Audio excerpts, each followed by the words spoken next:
बच्चों, मैं आज आपको बसंत भाग 2 का पाठ 14 खान पान की बदलती तस्वीर पढ़ाने जा रही हूँ।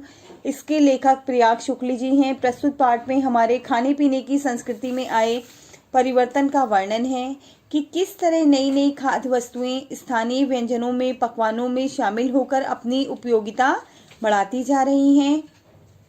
तेजी से बदलती इस दुनिया में जब सब कुछ बदल रहा है तो हमारा खान पान उससे प्रभावित हुए बिना कैसे रह सकता है।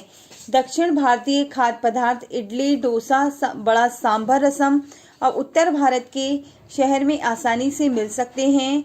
उत्तर भारतीय रोटी, दाल, साग अब पूरे देश में कहीं भी मिल सकते हैं। बड़े शहरों में फास्ट फूड का प्रचलन बढ़ता ही जा रहा है। चाइनीज नूडल्स से लोग भली भांति परिचित हो चुके हैं।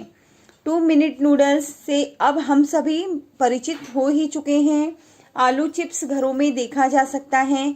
गुजराती ढोकला अब गुजरात तक ही सीमित नहीं रहा। बंगाली मिठाइयाँ अब कई शहरों से खरीदी जा सकती हैं।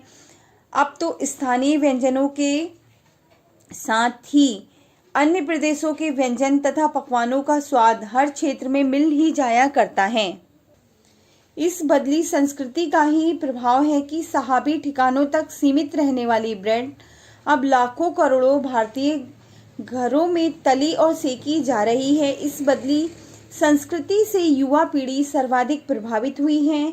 युवा पीढ़ी तो पहले से ही स्थानीय व्यंजनों के बारे में कम जानती थी, ऊपर से स्थानीय व्यंजन भी कम होते जा रहे हैं। युवा पीढ़ी को नए व्यंजनों के बारे में काफ़ी जानकारी है। स्थानीय व्यंजन सिमटते जा रहे हैं। जानकारों का कहना है कि मथुरा के पेड़ों, आगरा के पेठे की गुणवत्ता पर भी असर पड़ा है। लोगों को अब इतनी फुर्सत नहीं रही। गृहिणियों के लिए खरबूजे के बीज छीलना, सुखाना कितना कठिन काम है। स्थानीय व्यंजनों में कमी आने से हम उन देसी विदेशी व्यंजनों को अपनाते जा रहे हैं जो पकाने बनाने में सरल हैं। शहरी जीवन की भागम भाग, कमर तोड़ महंगाई भी लोगों को अनेक चीज़ों से वंचित करती जा रही है। मेवे के बिना बेस्वाद वाले भोजन पकाने से पहले अनेक बार सोचना पड़ता है। खानपान की मिश्रित संस्कृति का सकारात्मक पक्ष यह है कि आज गृहिणियों और कामकाजी महिलाओं को शीघ्रता से तैयार होने वाले व्यंजनों की जानकारी है। नई पीढ़ी के पास देश विदेश के व्यंजन जानने का अच्छा अवसर है। इस संस्कृति में हमें राष्ट्रीय एकता की झलक भी मिल सकती है। खानपान से जुड़ी दूसरी वस्तुओं जैसे बोली, बानी, भाषा, भूषा आदि को अधिक समझ सकेंगे। स्थानीय व्यंजनों के विषय में ध्यान रखने वाली बात यह है कि इनका पुनरुद्धार होना चाहिए। इन्हें केवल 5 सितारा होटलों के प्रचार के लिए ही नहीं छोड़ देना चाहिए। इन व्यंजनों का घरों बाजारों से गायब होना दुर्भाग्य की बात होगी। अच्छी कचौरियाँ, जलेबियाँ, समोसे अब आसानी से नहीं मिलते हैं।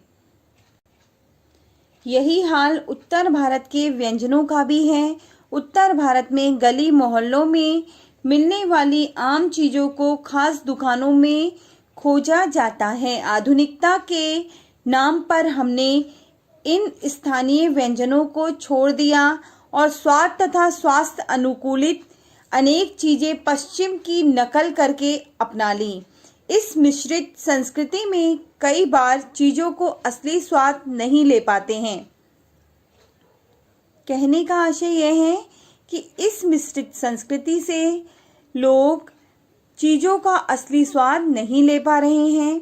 यह विविध संस्कृति हमें चुनने का अवसर देती है, परंतु विपरीत प्रकृति वाले व्यंजन एक साथ परोसकर हम उनका लाभ नहीं उठा पा रहे हैं। विकसित होती इस मिश्रित संस्कृति को तरह तरह से जांचते परखते रहना चाहिए।